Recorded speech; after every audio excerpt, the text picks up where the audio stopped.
नमस्कार साथियों, जय श्री राम, जय हिंद। मैं कमलेश यादव आपके अपने YouTube चैनल SK स्टडी में हार्दिक अभिनंदन करता हूं।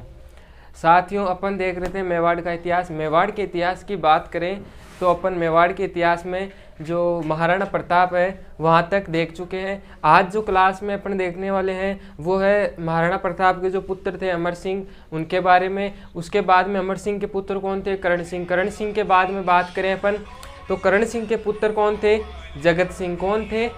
जगत सिंह। और जगत सिंह के बाद अगर बात करें तो जगत सिंह के पुत्र थे कौन? राज सिंह। यहाँ तक अपन आज चर्चा करेंगे। तो साथियों, आज क्लास है, आपने पिछली क्लास देखी होगी, अगर नहीं देखी हो तो अब देख लेना। आपको जो लिंक है पिछले वीडियो की वो डिस्क्रिप्शन बॉक्स में मिल जाएगी, तो आपको देख लेनी है। ठीक है साथियों, और आज अपन देखेंगे अब मेवाड़ का इतिहास। क्या मेवाड़ के इतिहास के बारे में अपन देख रहे थे। और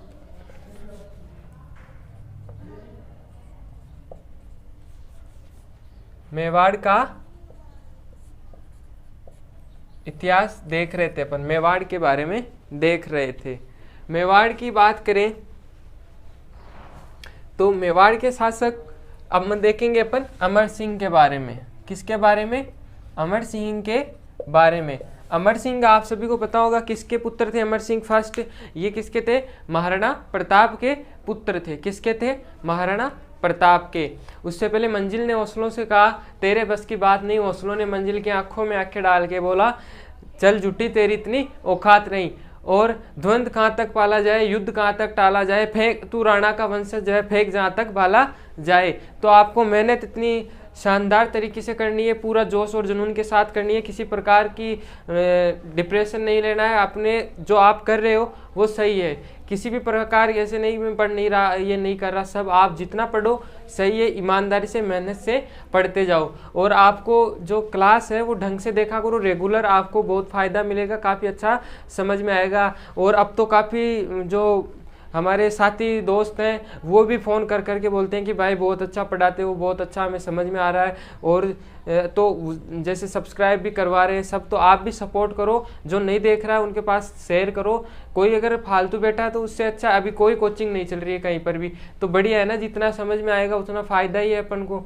तो इसलिए आपको रेगुलर देखना। अब अपन चल रहे हैं अमर सिंह की ओर। ठीक है साथियों, अमर सिंह के शासनकाल की बात करें तो अमर सिंह कब से कब तक रहते हैं? ये रहते हैं 1597 से लेके 1620 तक। कौन रहते हैं? मेवाड़ के अंदर राजा कौन रहते हैं? 1597 से लेके 1620 तक अमर सिंह रहते हैं। अमर सिंह की बात करें इनके प्रमुख, तो इनके समय क्या हुआ था कि जो जहांगीर था, जहांगीर ने अपने पुत्र खुर्रम को संधि हेतु कहाँ भेजा था? मेवाड़ भेजा था। मेवाड़ में वहाँ पे द्वेर का द्वितीय युद्ध हुआ था। उसी युद्ध के अंदर क्या संधि हुई थी, और वो संधि थी वो क्या थी? सम्मानजनक थी। मतलब उसमें मेवाड़ का मतलब ऐसे नहीं थी कि मजबूर होके उन्होंने कोई संधि की थी या की थी, कि सम्मानजनक संधि थी वो। सम्मानजनक का मतलब क्या हो गया कि उसमें किसी प्रकार का दबाव नहीं था। जो बातें मेवाड़ के राजा अमर सिंह ने रखी थी वो शर्तें शाहजहां ने मानी थी, स्वीकार की थी। इन्होंने बोला था कि मेवाड़ मुगलों के अंदर कभी भी वैवाहिक संबंध स्थापित नहीं होंगे, तो इन्होंने वैवाहिक संबंध स्थापित नहीं किए थे। और इसी प्रकार से अनेक उनको मतलब जो क्या बोलते हैं उसको 5000 का मनसब पद दिया था। राणा का जो करण सिंह था उसको राणा की उपाधि दी थी। इस प्रकार काफ़ी शर्तें थी। इनकी एकमात्र शर्त ये थी मुगलों की कि भाई आप जो जितने भी आपके दुर्ग हैं उनका जीर्णोद्धार नहीं करवाओगे। ये संधि थी किनकी? मुगलों की। तो आपको ये ध्यान रखना है, ये कैसी संधि थी? सम्मानजनक संधि थी। उससे पहले अपन अब देखते हैं, तो लिखिए अमर सिंह ने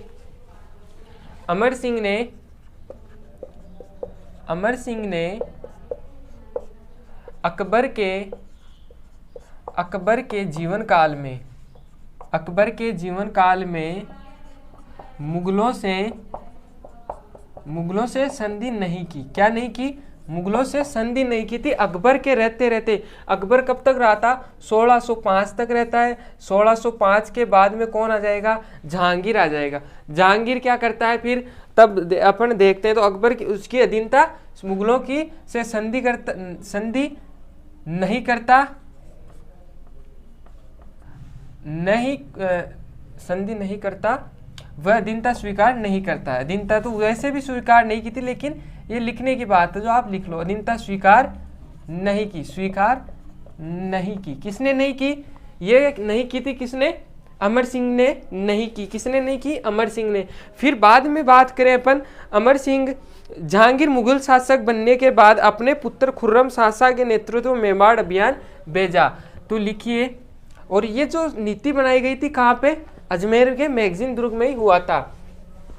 तो लिखिए, जहांगीर ने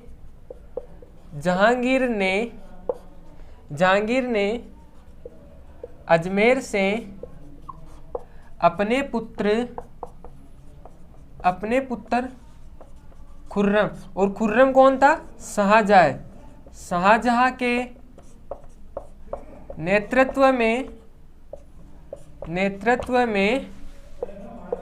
नेतृत्व में मेवाड़ अभियान भेजा। किसके नेतृत्व में भेजा? ये अभियान जो भेजा था जहांगीर ने अजमेर में अपने पुत्र खुर्रम शाहजहां के नेतृत्व में मेवाड़ अभियान भेजा। किसके नेतृत्व में ये भेजा था? खुर्रम शाहजहां के नेतृत्व में। और किसके खिलाफ? अमर सिंह के खिलाफ। अब क्या होता है? नेतृत्व में अभियान भेजा, और अभियान भेजने के बाद क्या होता है? जो वहाँ पे युद्ध होता है, पहले तो थोड़ा दिवेर का युद्ध के नाम से भी जाना था, दिवेर का सेकंड युद्ध कहते हैं। लिखिए, खुर्रम व अमर सिंह के मध्य, खुर्रम व अमर सिंह के मध्य कब होता है ये? 5 फरवरी कब होगा ये? 5 फरवरी 1615 को, ये याद रखना। 5 फरवरी 1615 को दिवेर का द्वितीय युद्ध हुआ। वह इसी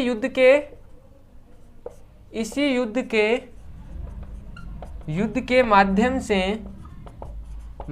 से मेवाड़ मुगल संधि हुई। क्या हुई? मेवाड़ मुगल संधि होती है। क्वेश्चन आ जाए, मेवाड़ मुगल संधि कब हुई? तो 5 फरवरी 1615 को होती है। कब होती है? 5 फरवरी 1615 को क्या होती है? मेवाड़ मुगल संधि होती है। अब देखते हैं मेवाड़ मुगल संधि के क्या क्या शर्तें थी, क्या क्या था, क्या क्या नहीं था। तो ये आपने नोट करना है, ये स्क्रीनशॉट ले लो इसका आप, ठीक है? हटा दूं इसको।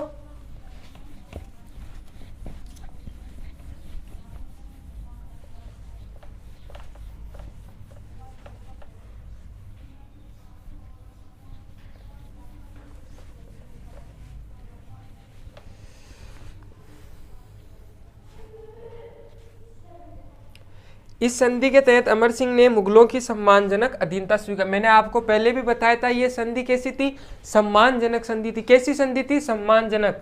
तो आपको लिखना है, यह संधि कौन सी संधि? इधर लिखी लो ऊपर, मेवाड़ मुगल संधि थी। क्या नाम था इसका? मेवाड़ मुगल संधि। क्या नाम था इसका? मेवाड़ मुगल संधि था। लिखो, यह संधि सम्मानजनक संधि थी। सम्मानजनक संधि थी। कैसी संधि थी? सम्मानजनक संधि थी। और इस संधि की जो अधीनस्था मेवाड़ जो मध्यस्थता कर रहे थे ना, इस संधि की मध्यस्थता, मेवाड़ की मध्यस्थता, ये मेवाड़ की जो मध्यस्थता करेगा वो कौन कौन करेगा? एक तो था हरिदास झाला और शुभकरण। कौन था? हरिदास झाला। कौन था? हरिदास झाला व शुभकरण। कौन था? शुभकरण। 2 व्यक्ति थे, हरिदास झाला और शुभकरण। ये क्या करते हैं? मेवाड़ मुगल संधि की मध्यस्थता करते हैं। ये बोलते हैं कि आप संधि कर लो, ये सम्मानजनक संधि है अमर सिंह जी से। और अमर सिंह एक कहते हैं कि अमर सिंह संधि स्वीकार नहीं कर रहा था, लेकिन इसके पुत्र के दबाव में आकर करण सिंह ने बोला कि आप कर लो संधि।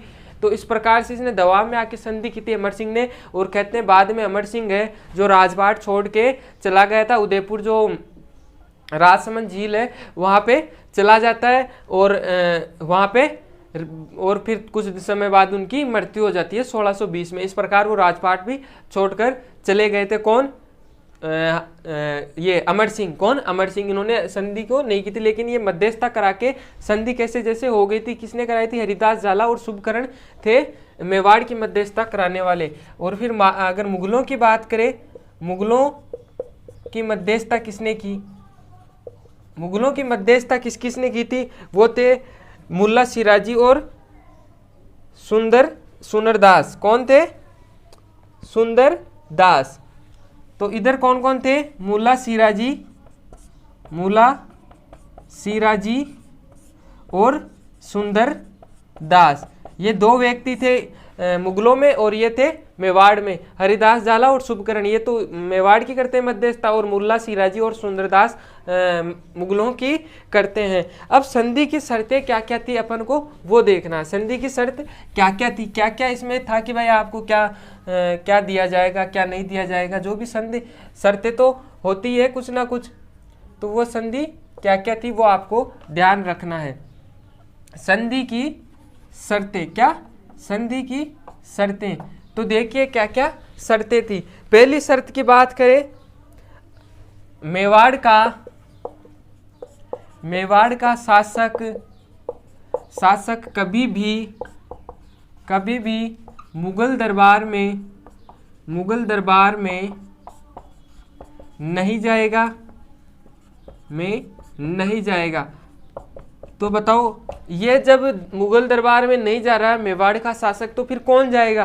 तो जो युवराज होगा ना वो जाएगा। नहीं जाएगा, युवराज जाएगा। कौन जाएगा? युवराज जाएगा। क्वेश्चन आ जाए क्या मेवाड़ के शासक मुगलों के दरबार में जाते हैं संधि के तहत? नहीं। कौन जाएगा? युवराज या राजकुमार जाएगा। आगे बात करें, मुगलों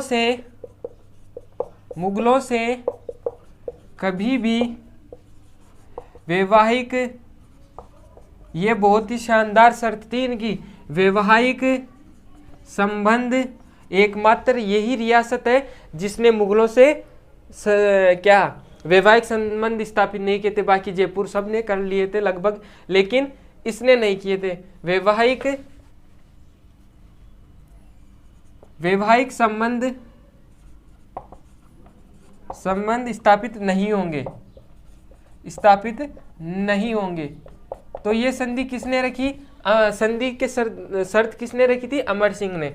फिर बात करें तो अगली है, करण सिंह को 5000 का मनसब पद दिया गया था, वो करण सिंह के टाइम देख लेंगे अपन। फिर अमर सिंह ने मुगलों, हाँ फिर लिखिए, मेवाड़ ने मुगलों के 1000 घुड़सवार रखना स्वीकार किया।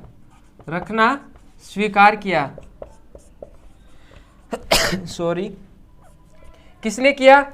मुगलों ने स्वीकार कर लिया 1000 घुड़सवार रखना। आगे बात करें, और इतनी शर्तें रख दी, इससे कई शर्तें और भी थी। और फिर क्या होगा, एकमात्र जहांगीर की तरफ से शर्त थी, या खुर्रम ने जो शर्त रखी थी, जहांगीर की तरफ से एकमात्र शर्त, वो शर्त क्या थी? वो थी कि दुर्गों का जीर्णोद्धार नहीं करवाया जाएगा। ये संधि किसने रखी थी? संधि की शर्त किसने रखी? अमर सिंह ने, जहांगीर के द्वारा रखी गई थी ये शर्त। अब बात करें अमर सिंह के बारे में, तो अमर सिंह फिर क्या करता है? ये संधि हो जाती है, और फिर क्या करता है? जो संधि की शर्त के तहत वो जब करण सिंह मुगल दरबार, पहली बार कौन जाएगा? मुगल दरबार में इसी के समय गया था, लेकिन गया कौन था? करण सिंह जाता है। करण सिंह को वहाँ पे 5000 का मनसब पद दिया जाता है। तो यहाँ पे जाएगा कौन? करण सिंह जाएगा। अब देखेंगे अपन करण सिंह के बारे में। उससे पहले आप लिखो फिर अमर सिंह के बारे में, थोड़ा बहुत, ज़्यादा कुछ नहीं है, बस इतना ही है। फिर इसमें इसने क्या किया था, एक तो फिर 1620 में ये छोड़ के चले गए थे। फिर 1620 में अमर सिंह की मृत्यु हो जाती है। मृत्यु हो जाती है। कब हो जाती है? 1620 में। तो इसकी छतरी कहाँ है? अमर सिंह की छतरी कहाँ है? आहड़ में। आहड़ महासतियों का टीला। क्या है महासतियों का टीला? तो ये मेवाड़ के शासकों के क्या थे? शमशान घाट थे। और एकमात्र इसी को यहाँ पे जो क्या किया गया था, दाह संस्कार हुआ था। और इसकी छतरी भी यहीं बनी हुई है। छतरी यहीं बनी हुई है। किसकी छतरी? पूछ ले कि कहाँ बनी हुई? प्रथम छतरी इसकी यहीं बनी थी। प्रथम छतरी इसी की बनी थी। यहाँ पर प्रथम छतरी यहीं बनी, मतलब मेवाड़ के जितने भी शासक थे उनमें से पहली छतरी महासतियों के टीले में, और जो दाह संस्कार हुआ था वो अमर सिंह का ही हुआ था। तो ये थे कौन? अमर सिंह। अब अगला शासक आता है कौन? इनका पुत्र करण सिंह। तो अपन अब देखेंगे करण सिंह के बारे में। किसके बारे में देखेंगे अपन? करण सिंह के बारे में। इसका स्क्रीनशॉट आपने ले लिया होगा, नहीं लिया तो आप पॉज करके ले लेना।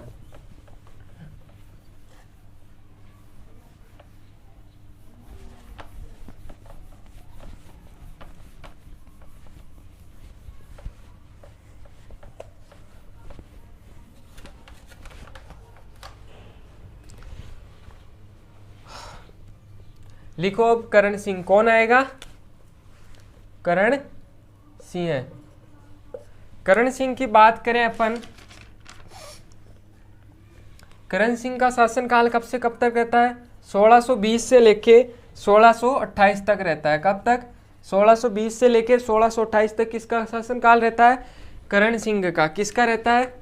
करण सिंह का शासनकाल कब से कब तक रहता है? 1620 से लेके 1628 तक। मुगलों के दरबार में लिखो इनके बारे में। अमर सिंह के पुत्र थे, ये आप सभी को ध्यान होगा, बताने की जरूरत है नहीं। मुगल दरबार में उपस्थित होने वाले प्रथम शासक कौन थे? ये पहले शासक थे मुगल दरबार में उपस्थित होने वाले। फिर है, और ये पूरे मेवाड़ के थे। मेवाड़ के लिख लो यहाँ पे, मेवाड़ के प्रथम शासक। अब इनके बारे में अपन बात करें और क्या क्या है, तो वो है करण सिंह के समय जहांगीर के पुत्र शाहजहां खुर्रम ने विद्रोह किया। जब विद्रोह किया तो ये क्या करता है, फिर इसको शरण देता है। कहाँ पे? जो जगत मंदिर है वहाँ पे, जगत मंदिर के जो महल है वहाँ पे इनको शरण देता है। और इसको क्या, एक पहले, इससे पहले ये लिखो कि 5000 का मनसब पद दिया गया। मनसब पद दिया गया था। क्या दिया गया था? 5000 का मनसब पद दिया गया। क्या दिया गया? 5000 का मनसब पद दिया गया। किसको? करण सिंह को। उसके बाद में लिखो शाहजहां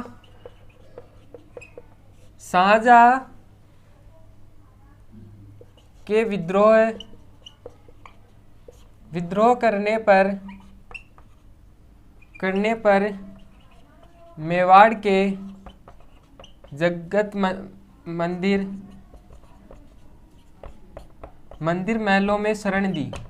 महलों में शाहजहां को शरण दी। किसको? शाहजहां को क्या करते हैं, ये शरण देते हैं। शरण दी। किसको दी? शाहजहां को दी, शरण देते हैं ये। फिर बात करें जग मंदिर महलों का निर्माण कार्य, जगत मंदिर महलों निर्माण कार्य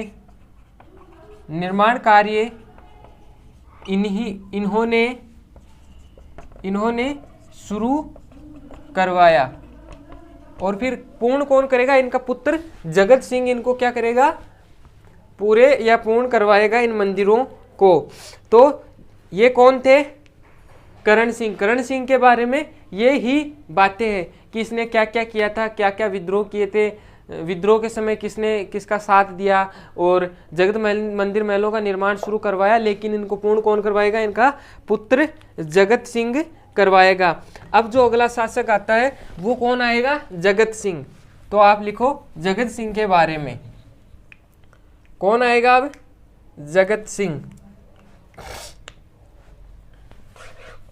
मंजिल ना मिले ये तो मुकद्दर की बात है, मैं कोशिश ही ना करूं ये तो गलत बात है।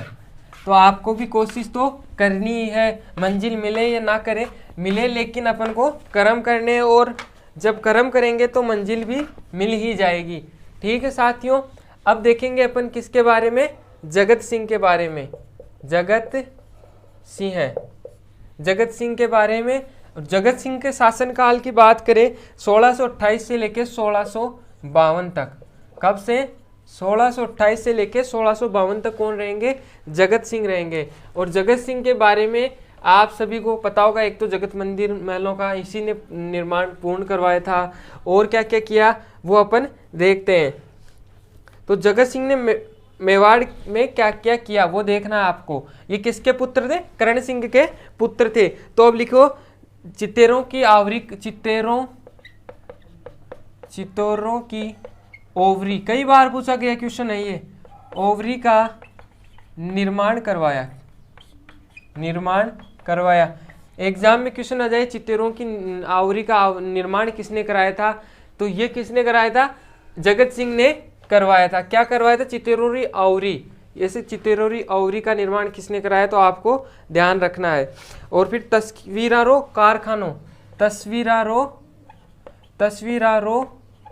कारखाना का निर्माण भी इसी ने करवाया। किसने करवाया? जगत सिंह ने ही करवाया। ये भी आपको ध्यान में रखना है। और जगत सिंह के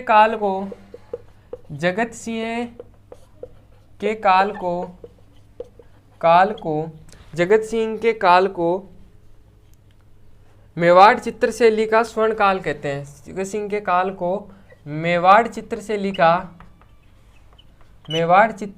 का स्वर्ण काल भी कहते हैं। और एक चीज मैंने आपको वहां बताना भूल गया, या तो बता दिया शायद, वो ये है कि जो मेवाड़ चित्रकला पर मुगल शैली का प्रभाव पड़ा था वो किसके काल में पड़ा? तो आपको ध्यान रखना अमर सिंह के काल से ही शुरू हो गया था प्रभाव पड़ना, ये आपको ध्यान रखना है। उसके बाद में है इन्होंने क्या करवाया था? जगत मंदिर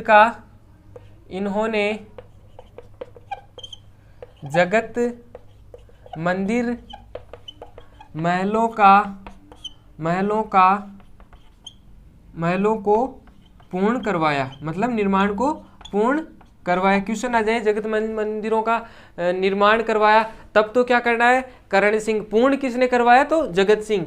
और क्या क्या करवाया? इन्होंने उदयपुर में जगदीश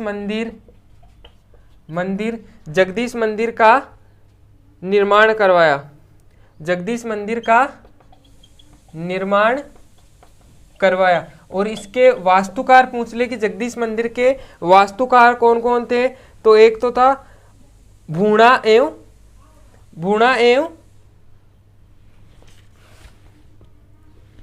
तो आपको क्या करना है? भूणा एवं मुकुंद। कौन था? भूणा एवं मुकुंद था इसके वास्तुकार। कौन थे ये? वास्तुकार थे। और क्या कराया? मोहन मंदिर एवं रूपसागर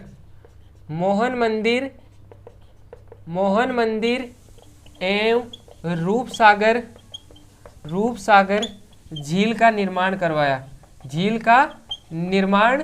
करवाया। और इस झील जो निर्माण करवाया था इसको क्या कहते हैं? सौपन में करवाया गया निर्माण। इसको क्या कहते हैं? सपनों में बना मंदिर, मोहन मंदिर को क्या कहते हैं? सपनों में बना मंदिर, सपनों में बना मंदिर किस महल को कहते हैं? तो मोहन मंदिर को कहते हैं। ये आपको ध्यान रखना है। और क्या बात है इसके अंदर आपको लिखनी है? स्वर्णकाल कह ही दिया, तस्वीरारों कारखाना हो ही गया। और क्या बचा है इसके अंदर? इसके बारे में, जगत सिंह के बारे में इतना ही है। जगत सिंह के बारे में 1652 में इनकी मृत्यु हो जाती है। फिर कौन आएगा 1652 के बाद में? हाँ, एक चीज लिखिए, एक चीज रह गई, वो है क्या? नोट लगा के लिखना। जगन्नाथ प्रशस्ति, जगन्नाथ प्रशस्ति व जगन्नाथ प्रशस्ति व राय प्रशस्ति की, वह राय प्रशस्ति, राय प्रशस्ति, जगन्नाथ प्रशस्ति व राय प्रशस्ति की रचना इन्हीं के समय होती है। और की कौन करता है? कर्षणदास भट्ट। कौन करेगा? कर्षणदास भट्ट ने की थी। किसने की थी? कर्षणदास भट्ट ने की थी जगन्नाथ प्रशस्ति व राय प्रशस्ति की। ये था कौन? जगत सिंह। तो जगत सिंह के बारे में इतना ही। अब अगला शासक कौन आता है? राज सिंह, जिसको हाइड्रोलिक रूलर और हाइड्रोलिक रूलर जल की व्यवस्था की थी, इस कारण दी गई थी। और एक कहते हैं इसको विजय कटकातु, मतलब जो इनका राज्यकाल था उसके बारे में इनको क्या? विजय कटकातु की उपाधि दी गई थी शासन व्यवस्था के लिए। और जल व्यवस्था के लिए क्या इसको दी गई थी? हाइड्रोलिक रूलर की उपाधि। अब लिखना है आपको राज सिंह। और बहुत ही मतलब कुंभा के बाद में जो स्थापत्य कला के अंदर जितना इन्होंने योगदान दिया था वो इन्हीं का था। तो आपको लिखना है राज सिंह। कौन? लिखो राज सिंह है। कौन है? राज सिंह। राज सिंह का शासनकाल कब से कब तक रहता है? 1628 से लेके 1652 से लेके 1652 से 1680, 1652 से 1680। राज सिंह के पहले अपन थोड़ी चर्चा कर लेते हैं। राज सिंह ने पहले तो क्या किया, जब सांझा था, सांझा ने इन्होंने क्या करता है कि मेवाड़ मुगल संधि के तहत जो दुर्ग है उनका जीर्णोद्धार नहीं करवाया गया था, लेकिन इसने क्या किया? चित्तौड़गढ़ दुर्ग का क्या जीर्णोद्धार करवा दिया। जीर्णोद्धार करवा देते हैं तो फिर क्या होता है? जीर्णोद्धार करवाने के बाद में सांझा नाराज होता है और उसने एक सेनापति को भेजता है। और जो सेना आती है और उसके जो एक मतलब थोड़ा बहुत तहस नहस कर जाती है दुर्ग को। फिर ये क्या करता है? कुछ नहीं करता है सेना का, सेना वापस चली जाती है। फिर जब उन दोनों के अंदर जब सांझा और उसके पुत्र औरंगजेब के मध्य विवाद होता है, तब ये क्या करता है? गुप्त रूप से जो औरंगजेब है उसका साथ देता है। साथ देने पर क्या होता है? फिर बाद में इनके मध्य बहुत ही शानदार तालमेल रहता है, लेकिन बाद में इसके उन दोनों के मध्य विवाद हो जाता है। विवाद का कारण क्या था कि एक किशनगढ़ की राजकुमारी थी चारुमती, उससे विवाह कौन कर लेता है? राज सिंह। और करना कौन चाहता था? औरंगजेब करना चाहता था, लेकिन कर कौन लेता है? वो चारुमती क्या चाहती थी कि मैं किसी भी मुगल शासक के साथ शादी नहीं करना चाहती, मुझे शादी करनी है हिंदू राजा से। ऐसे करके उसने पत्र लिखा राज सिंह को। राज सिंह दोनों उन्होंने से शादी करते हैं, फिर युद्ध होता है। इस प्रकार से घटना थी। तो अपन अब चलते हैं, जैसे जैसे बात आएगी मैं आपको और समझा दूंगा। सामान्य जानकारी ये थी राज सिंह के बारे में। तो लिखिए राज सिंह। राज सिंह की बात करें तो राज सिंह 1652 से 1680 तक शासनकाल रहता है इनका। फिर है इनके उपनाम या उपाधियां जो भी थी। उपनाम में लिखना है आपको क्या क्या थी। एक तो थी hydraulic ruler, hydraulic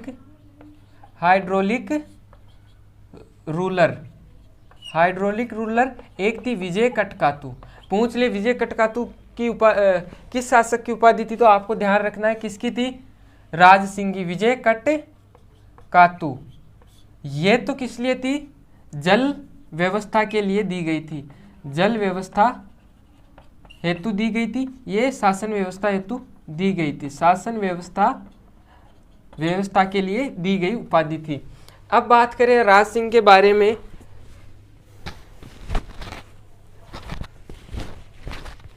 Raj Singh के बारे में अपन बात करें अब तो है औरंगजेब ने शाहजहां तो कितने 5000, शाहजहां ने तो कितने दिए थे? शाहजहां ने 5000 का मनसब पद दिया, लेकिन जो औरंगजेब था उसने कितने दिए? औरंगजेब ने 6000 का मनसब पद दिया। अब तक 5000 के मनसब पद मिल रहे थे, लेकिन इसको 6000 का मनसब पद मिलता है। फिर क्या है, औरंगजेब और राज सिंह के मध्य, मैंने आपको बता दिया जब इनके मध्य होती है फिर इसको शरण देता है, वो बातें लिखने की नहीं है, इतनी कोई वो नहीं है। फिर क्या होगा, अब जो मेन बात है वो आती है क्या, राज सिंह और औरंगजेब के मध्य जो युद्ध होता है, या सॉरी युद्ध क्या, उससे पहले विवाद जो होता है, राज सिंह व औरंगजेब के मध्य विवाद का प्रमुख कारण किशनगढ़ की राजकुमारी चारुमती से विवाह करना था। विवाह से मैंने बता दिया, विवाह का कारण क्या था कि ये नहीं चाहती थी कि मैं किसी मुस्लिम राजा के साथ शादी करूं, मैं केवल हिंदू राजा से ही शादी करना चाहती हूं, नहीं तो मैं मर रही हूं। ये किसने लिख दिया? इससे अच्छा मैं मरी जाऊंगी, ऐसा कुछ लिखा था इसने। फिर इसी कारण क्या करता है, राज सिंह इससे शादी कर लेता है। तो ये एक अच्छी बात थी कि इसने सही निर्णय लिया था। अब देखते हैं अपन इस युद्ध के जो भी बातें हुई थी वो।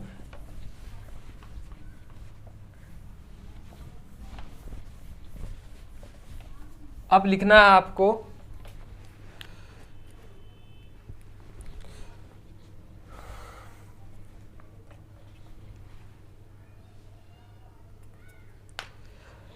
प्रारंभ में जो विवाह था वो चारुमती का किससे होना था? औरंगजेब से होना था। लेकिन कर कौन लेता है? राज सिंह। राज सिंह जब ये कर लेता है तो उसके क्या, वो दुखी होता है औरंगजेब और युद्ध करता है। युद्ध करने में जब विवाह हो रहा था उस समय क्या होता है, विवाह करते टाइम पर राज सिंह को पता चलता है कि औरंगजेब आक्रमण करने वाला है। तब क्या करता है, एक सुलुम्बर का राजा था। सुलुम्बर का कौन था? राजा। और कौन सा था? चुंडावत शासक था। उसका नाम क्या था? रतन सिंह चुंडावत। रतन सिंह चुंडावत की भी क्या थोड़े समय पहले ही शादी हुई थी। और रतन सिंह चुंडावत की जब शादी हुई थी तो उसकी पत्नी कौन थी? हाड़ी रानी या सलह कंवर। तो जब राज सिंह ने बोला कि आप युद्ध करने जाओगे तो वो राज सिंह ही जा रहा था, लेकिन रतन सिंह चुंडावत बोलता है कि आप शादी करो, मैं जाता हूँ, मैं संभाल लूँगा। तो वो राजा जब जाता है उससे पहले क्या करता है कि वो उसको अपनी जो हाल ही में नई शादी हुई थी तो उसको क्या, अपनी पत्नी की बहुत याद आ रही थी, पत्नी की याद आ रही थी, रानी की याद आ रही थी। तब वो क्या करता है, उससे बोलता है कि थोड़ी दूर जाता है, फिर उसको क्या वापस वो युद्ध करने ही नहीं जाता, आधे रास्ते से वापस आता है और अपनी रानी को कहता है कि मेरे को तेरी याद आती है। तो रानी 2 बार ऐसे हो चुका। रानी क्या हुई, रानी सोची कि तो बार बार आएगा, तो फिर ये क्या बोलता है कि मेरे को तेरी सेनानी दे दे जिससे मेरे को तेरी याद ना आए। तो रानी क्या करती है, अपना सिर काट के इसको सौंप देती है कि ये ले, अब मेरी याद आएगी नहीं तेरे को, और जाके युद्ध लड़ और अपने प्रजा की और अपने राजा की रक्षा कर। इस कारण एक कहावत भी प्रचलित हुई कि सर काट दियो, वो कहावत कहती कि चुंडावत मांगे सेनानी, चुंडावत मांगी सेनानी, सर काट दियो शत्राणी। चुंडावत मांगी सेनानी, सर काट दियो शत्राणी। मतलब चुंडावत ने सेनानी मांगी थी और वो इतनी महान रानी या क्षेत्राणी थी जिसने अपना सर काट कर अपने राजा को दे दिया कि अब जाओ और आप युद्ध लड़ो। और युद्ध में रतन सिंह कहते हैं, रतन सिंह चुंडावत ने इतनी भयंकर, मतलब इस खुद भी पूरा घायल हो चुका था, मरने के कगार पर था, लेकिन अपने उसको मेवाड़ जो मुगल औरंगजेब था उसको बुरी तरह से परास्त किया और खुद भी इस युद्ध में मारा जाता है, लेकिन राज सिंह के ऊपर कोई आंच नहीं आने देता है। इस प्रकार से वो जो कई बार क्वेश्चन पूछा जाता है कि वह ये हाड़ी रानी के नाम से किसे जाना जाता है, तो आपको याद रखना है हाड़ी रानी के नाम से सलह कंवर को जाना जाता है। अब अपन चलते हैं अपने टॉपिक की ओर। तो अब लिखो,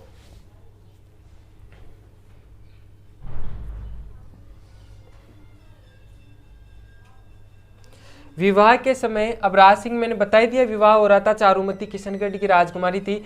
तो लिखिए विवाह के समय, विवाह के समय, विवाह के समय, इसमें सही डाल रहा है, विवाह के समय औरंगजेब ने आक्रमण किया, लेकिन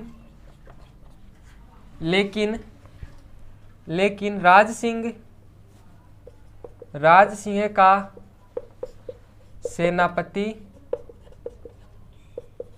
सेनापति व सुलुम्बर का शासक, कौन था सुलुम्बर का शासक? रतन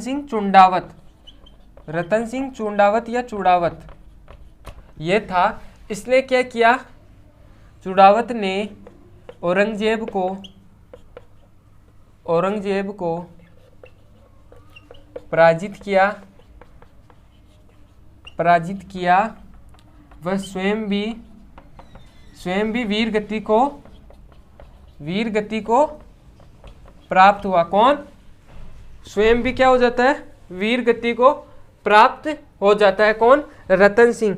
अब आती है हाड़ी रानी। हाड़ी रानी कौन थी? रतन सिंह चुंडावत की पत्नी ही थी। कौन थी? रतन सिंह चुंडावत की पत्नी थी। इसका नाम क्या था? यही पूछा जाता है अधिकतर बार कि इतिहास में हाड़ी रानी के नाम से किस रानी को जाना जाता है, तो वो कौन थी? सलह कंवर। कौन थी? सलह कंवर।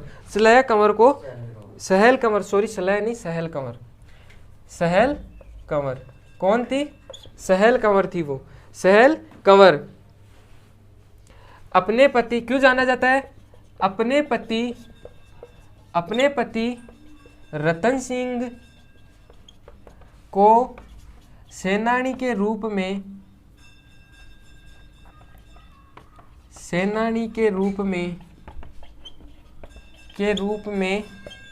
अपना शीश काट कर दिया। किसने दिया? सहल कंवर ने दिया था।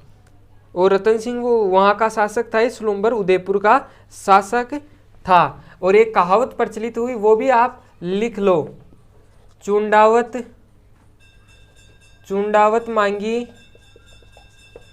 मांगी सेनानी, सिर काट दियो क्षेत्राणी। कौन काट दी? क्षेत्राणी।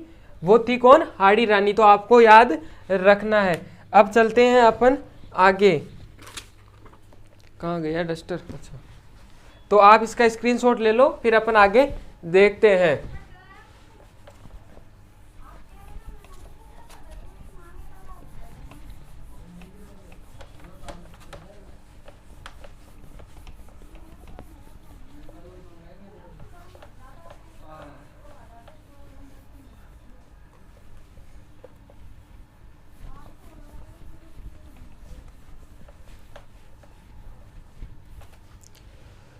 अब लिखो आप रतन सिंह के बारे में। औरंगजेब कट्टर मुस्लिम शासक था। क्या था? औरंगजेब कट्टर मुस्लिम शासक था।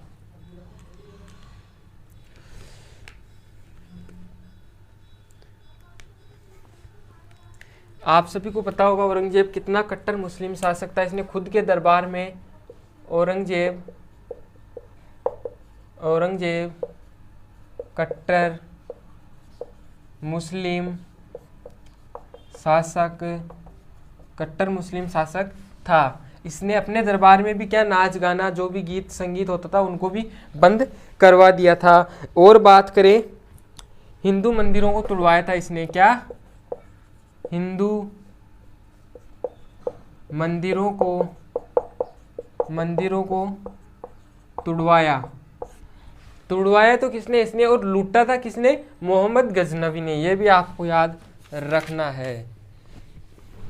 औरंगजेब हिंदुओं पर जजिया कर, और ये जजिया कर भी लगाता है, फिर जजिया कर लगाया। किस पर लगाते हैं? हिंदुओं पर जजिया कर लगाया गया। राज सिंह ने औरंगजेब के विरुद्ध जाकर मारवाड़ के औरंगजेब और राज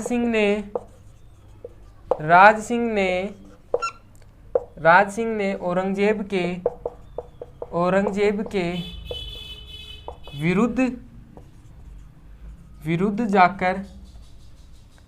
विरुद्ध जाकर मारवाड़ के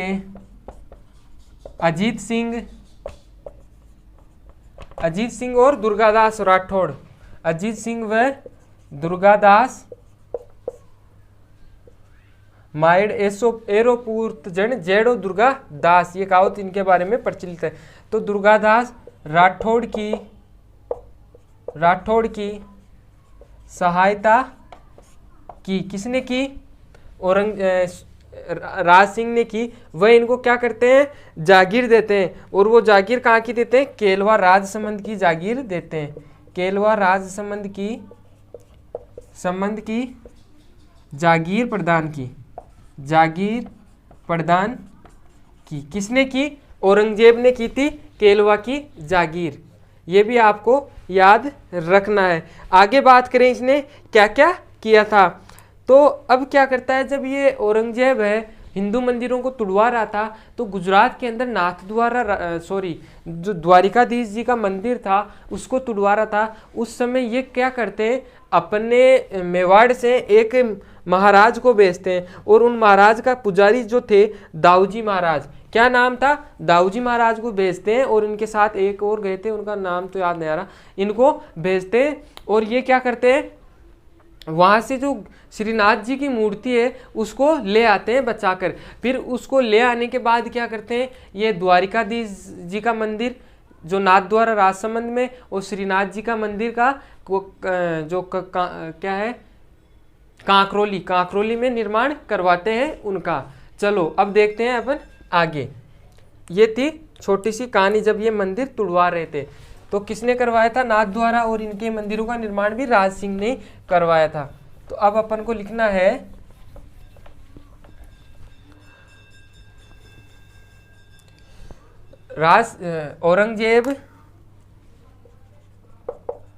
औरंगजेब जब हिंदू मंदिरों को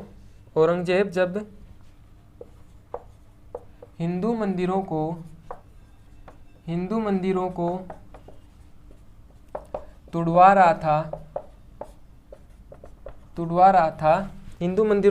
रहा था,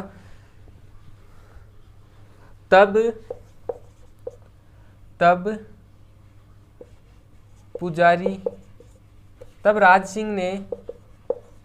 सिंह ने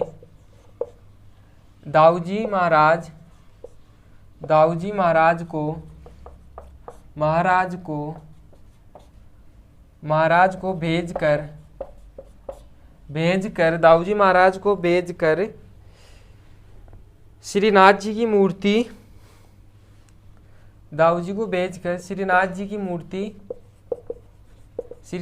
की मूर्ति को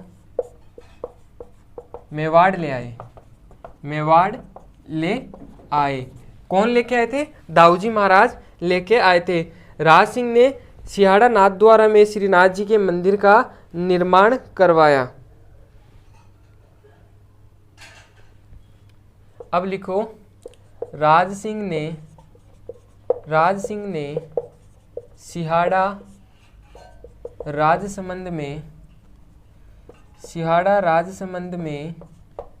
राजसमंद में द्वारिकाधीश श्रीनाथ जी के मंदिर का नाथ द्वारा राजसमंद, यहाँ नाथ द्वारा भी लिखना है, नाथ द्वारा राजसमंद में श्रीनाथ जी मंदिर का निर्माण करवाया।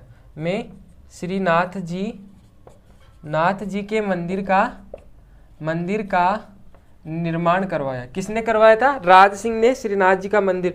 श्रीनाथ जी का मंदिर कहाँ है? सिहाड़ा नाथ द्वारा राजसमंद में स्थित है। और ये जो श्रीनाथ जी का मंदिर है ये वल्लभ संप्रदाय से संबंधित है। वल्लभ संप्रदाय से संबंधित है। और यहाँ की पिछवाइयाँ भी प्रसिद्ध है। क्या प्रसिद्ध है? पिछवाइयाँ प्रसिद्ध है। और हवेली संगीत का भी संबंध इसी से है। और आ जाए द्वारिकाधीश जी का मंदिर। द्वारिकाधीश जी का मंदिर का निर्माण कांकरोली राजसमंद में करवाया था। कांकरोली राजसमंद में करवाया। और कांकरोली राजसमंद में सबसे बड़ा टायर ट्यूब कारखाना है। क्या है? सबसे बड़ा टायर ट्यूब, राजस्थान का सबसे बड़ा टायर ट्यूब कारखाना है।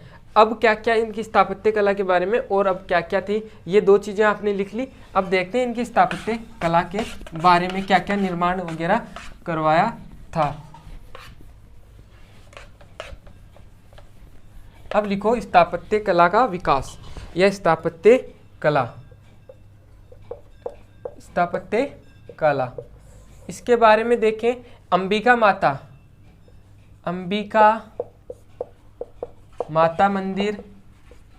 मंदिर का निर्माण करवाया। किसका? अंबिका माता मंदिर का निर्माण करवाया। कहाँ? जगत उदयपुर में करवाया था, जिसे क्या कहते हैं?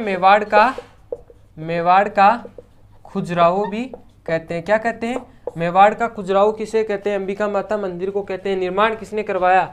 राज सिंह ने। किसने निर्माण करवाया? राज सिंह ने इसका निर्माण करवाया। राजस्थान के खुजराहो की बात करें, किराडू बाड़मेर को कहते हैं। और क्या? राजस्थान का मिनी खजुराहो भंडदेवरा पाली को कहते हैं। ये भी आपको ध्यान रखना है। बाकी ये लिखाएंगे जब कल्चर पढ़ेंगे तब अपन लिख लेंगे। उसके बाद में बात करें, राजनगर कस्बा बसवाया था। राजनगर कस्बा बसाया। पूछ ले राजनगर कस्बा किसने बसाया था? तो ये भी किसने बसाया? राज सिंह ने ही बसवाया था। आगे बात करें, गोमती नदी के जल को रोककर राजसमंद झील का निर्माण। राजसमंद झील का निर्माण भी किसने करवाया? राज सिंह ने कराया। किसके जल को रोककर? गोमती नदी के जल को रोककर करवाया था। और क्या करवाया? राजसमंद झील के उत्तरी किनारे पर 9 चौकी की पाल का निर्माण भी इसने करवाया था। 9 चौकी की पाल पर राज प्रशस्ति का निर्माण करवाया। तो लिखिए राज प्रशस्ति का निर्माण। राज प्रशस्ति का निर्माण कहाँ करवाया? राजसमंद झील के, पूछ ले कहाँ स्थित है, तो राजसमंद झील के कौन से किनारे पर? याद रखना है, उत्तरी किनारे पर 9 चौकी की पाल पर। 9 चौकी की पाल पर, किस पर? 9 चौकी की पाल पर उत्कीर्ण करवाई थी। और ये किसने लिखी थी? विश्व की सबसे बड़ी, क्या है? विश्व की सबसे बड़ी प्रशस्ति है। विश्व की सबसे बड़ी प्रशस्ति किसने उत्कीर्ण की? ये की थी किसने?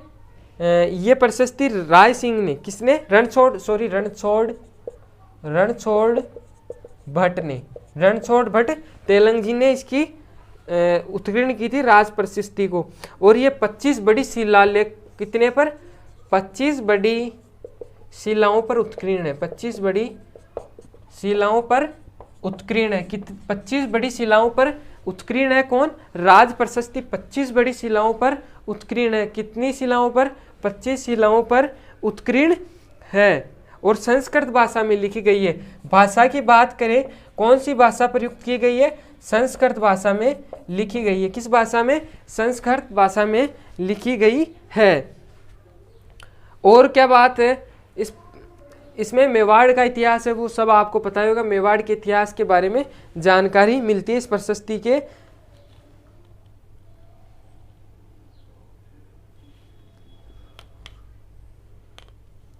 और ये जो झील है एकमात्र ऐसी झील है जिसके नाम पर किसी जिले का नाम रखा गया है, और इसी झील के नाम से क्या रखा गया है, राजसमंद जिले का नाम रखा गया है। ये भी आपको ध्यान रखना है। और राज सिंह ने सर्व ऋतु महल का निर्माण भी करवाया था। सर्व ऋतु महल का निर्माण किसने करवाया, तो राज सिंह ने करवाया था। और इसकी पत्नी थी राम रसदे ने क्या करवाया था, त्रिभुवन बावड़ी, त्रिभुवन ने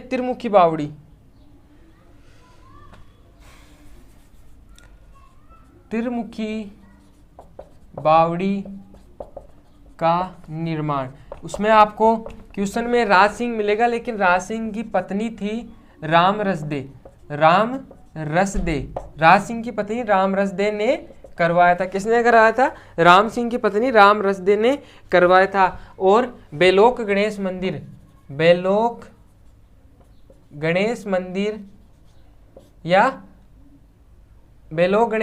या बोहरा गणेश मंदिर का निर्माण भी करवाया था उदयपुर के अंदर। बेलोक गणेश मंदिर का निर्माण भी राज सिंह ने ही करवाया था।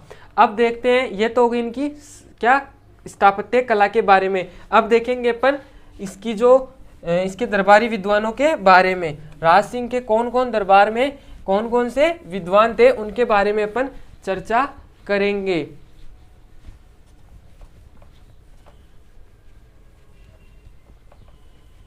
अब लिखो आप दरबारी विद्वान। क्या, दरबारी विद्वान कौन कौन से दरबारी विद्वान थे। तो दरबारी विद्वानों की बात करें तो एक तो था सदाशिव भट्ट। कौन था, सदाशिव भट्ट। सदाशिव की भट्ट की बात करें, इसने एक तो राजविनोद और राज रत्नाकर की रचना की थी। राजविनोद और राज रत्नाकर किसने, सदाशिव भट्ट ने राजविनोद और राज रत्नाकर की रचना की थी। ये किसके बारे में, एक है किशोर दास। क्या, किशोर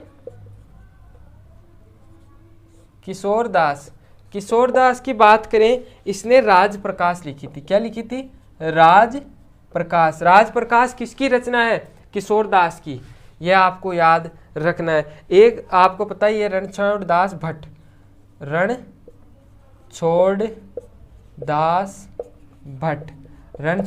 भट्ट ने एक तो राज प्रशस्ति का निर्माण करवाया, और अमर काव्य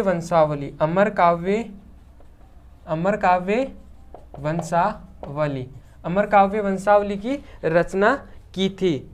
ये थी इनके प्रमुख राजा। क्वेश्चन आ जाए, निम्न में से किन दरबारी विद्वानों का संबंध राज सिंह से है, सदाशिव भट्ट, किशोरी दास, रणछोड़ दास भट्ट, या ये सभी। तो ये सारे के सारे किसके थे, राज सिंह के ही दरबारी विद्वान थे। अब है राज सिंह की क्या हो जाती है, मृत्यु। तो अब लिखो, राज सिंह की मृत्यु 1680 में होती है। राज सिंह की मृत्यु 1680 में हो जाती है। कब हो जाती है, 1680 में राज सिंह की मृत्यु हो जाती है।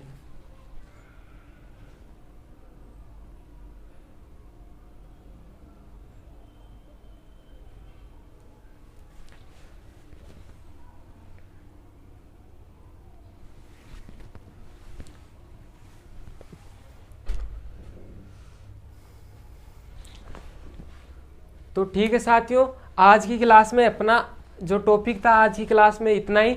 अगली जो चर्चा करेंगे अपन वो अगली क्लास में देखेंगे। आज अपन ने इतना ही देखा है, तो आपको जो पढ़ा है उसको ढंग से पढ़ना है, अपने दोस्तों के साथ शेयर करना है। ज़्यादा से ज़्यादा आप हमारा सपोर्ट करो, हम आपको और ज़्यादा बेहतर तरीके से पढ़ाने की कोशिश करेंगे। आप हमें जितना हो सके उतना सपोर्ट किया करो। मंजिल ने हौसलों से कहा तेरे बस की बात नहीं, हौसलों ने मंजिल की आंखों में आंखें डाल के बोला चल झूठी तेरी इतनी औकात नहीं। द्वंद्व कहाँ तक पाला जाए, युद्ध कहाँ तक टाला जाए, तू राणा का वंशज है फेंक बाला जहाँ तक फेंका जाए। तो आपको क्या है, अपनी मंजिल को पाकर ही रहना है, मेहनत करनी है ढंग से। और माँ तेरी माँ तेरी हर पसीने की बूंद को मोती सा चमकाऊंगा, तू सपने बड़े देख पूरे करके मैं दिखलाऊंगा, पूरे करके मैं दिखलाऊंगा। तो अपनी माँ से आपको वादा करना है कि मैं अपने जो तेरे सपने उनको पूर्ण करके दिखाऊंगा। लेकिन आपको क्या मेहनत करनी पड़ेगी, आप जितनी हो सके उतनी मेहनत किया करो। ठीक है साथियों, धन्यवाद, मिलते हैं अगले वीडियो में, तब तक के लिए धन्यवाद। जय हिंद, जय भारत, थैंक यू।